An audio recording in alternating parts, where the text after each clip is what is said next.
Arcturian group, the human heart is able to understand the attributes of the divine. October 23, 2016. By Marilyn Raffaele. Webpage, www.onenessofall.com. Dear ones, we see many still experiencing confusion with regard to world conditions. Know that what you are witnessing in these turbulent times is the emerging of old energies long suppressed and hidden, in need of exposure in order to be observed, evaluated, and changed. Never fear to look right at any appearance, not hiding from it or pretending not to notice, but instead realizing it to be the material sense of a spiritual universe, pictures formed of the beliefs of duality and separation, impersonal, and without spiritual law. Hold them in place. Never deny or fear the emotions that may arise, but realize that today is a new time in which you are not the same you of even 1 year ago, having attained a level of consciousness now able to reinterpret world appearances, and recognize the ever-present underlying spiritual reality. The temptation for the majority is to become a part of current consensus consciousness, for being part of a group allows the individual to feel that they are accepted, and there is a sense of love being part of a group. Most of you are now able to see and act outside of the consensus consciousness, which is how the world will change, and gradually dissolve appearances reflective of duality separation. This is the work. We wish again to speak of love, for love is the foundation of all things, which when understood and practiced in its truest sense, flows in and through every aspect of daily life, no matter how seemingly ordinary.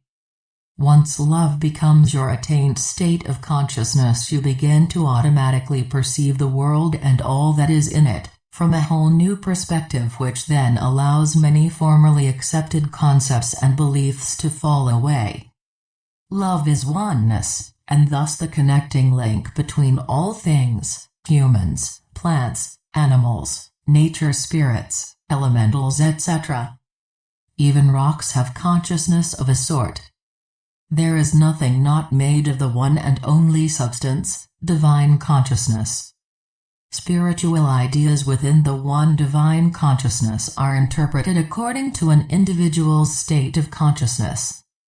If that consciousness holds strong beliefs in duality and separation, this is how their outer world will manifest, but that never changes the reality of the divine idea. As consciousness evolves, interpretations evolve. Horse and buggy used to represent the divine idea of omnipresence, but now there are planes, high-tech automobiles, and much better modes of transportation which will continue to evolve. The star people have interpretations of omnipresence, modes of transportation, way beyond what the human mind can conceive of at this point in their evolution. As you come to understand the truth of one manifesting itself as the many, you must also come to understand and accept that therefore there can only be one power. God alone is power. In order to attain and begin to practice a consciousness of one power, an individual must first examine his concepts of God. God is a word that represents the idea of an allness of all that is, but any word you choose will suffice because the finite human mind is simply not capable of understanding that which is infinite. It, God, fiddlesticks, or whatever you wish to call it, can only be experienced. The human mind is able to understand the attributes of the divine, qualities forever held in place by divine law and expressing outwardly as peace, joy, completeness, wholeness, abundance, harmony, etc.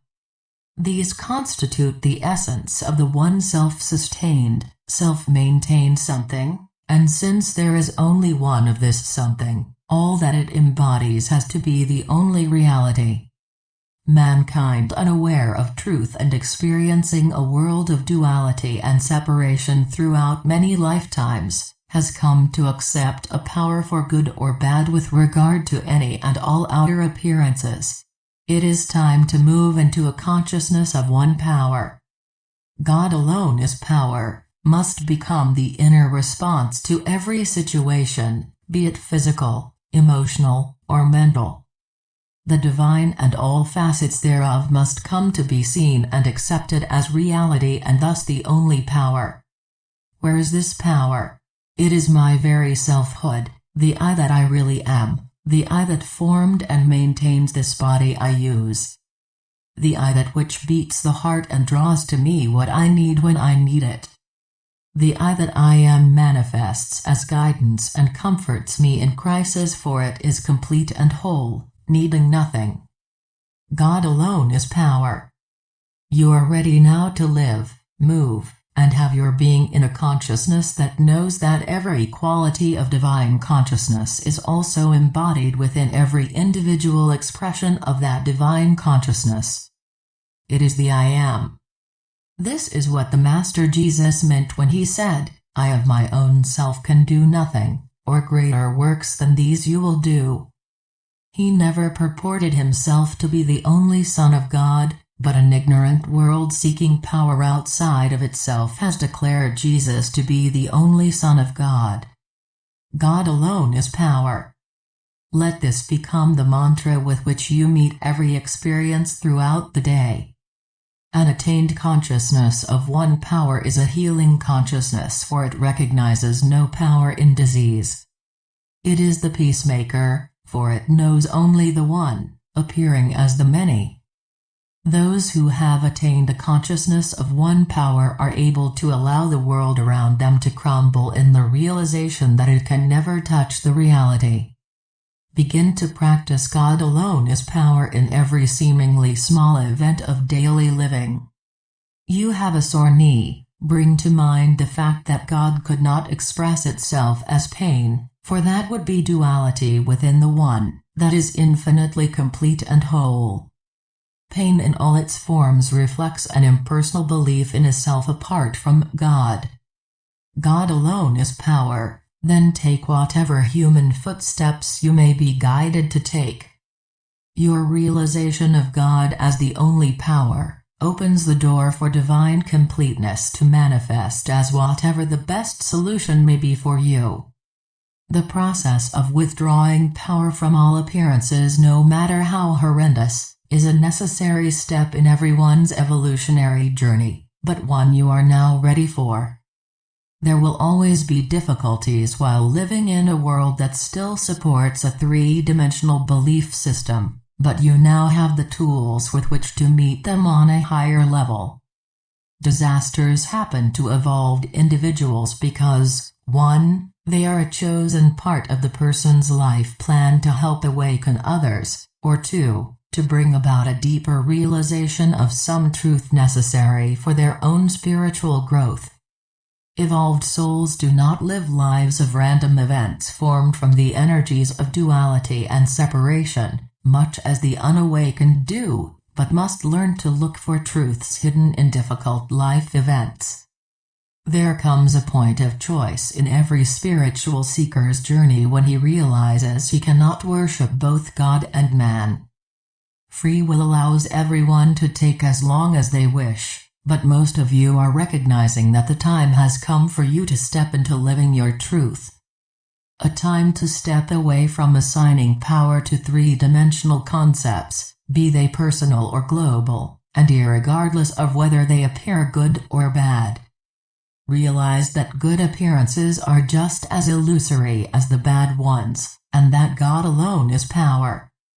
Those who keep themselves plugged into technology in all its forms 24/7, or never take time to be silent, simply will not hear the still small voice within, and thus continue to deny and reject the idea of there being a still, small voice. Those around you will not know exactly what has changed, but will notice that you have become quieter, more centered, and less reactive. At this point you will probably find others coming to you for advice, drawn by your energy of peace, which is what they seek. This is when the spiritual work begins and you become light workers in every activity of work, play, relationships, duties, etc.